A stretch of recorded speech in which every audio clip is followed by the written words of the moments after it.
حضرت ابو موسیٰ اشعری رضی اللہ تعالی عنہ سے روایت ہے، رسول اللہ صلی اللہ علیہ وسلم نے فرمایا، اس مومن کی مثال جو قرآن کریم پڑھتا ہے ترنجبین یعنی نارنگی کی سی ہے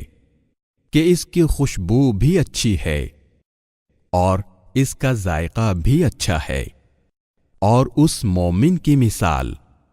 جو قرآن نہیں پڑھتا کھجور کی سی ہے، اس کی خوشبو نہیں لیکن اس کا ذائقہ میٹھا ہے،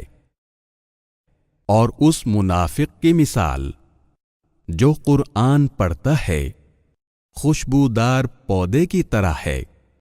جس کی خوشبو اچھی ہے اور اس کا ذائقہ کڑوا ہے، اور اس منافق کی مثال جو قرآن نہیں پڑھتا اندرائن یعنی تمہ کی طرح ہے جس میں خوشبو نہیں اور اس کا ذائقہ کڑوا ہے۔ اسے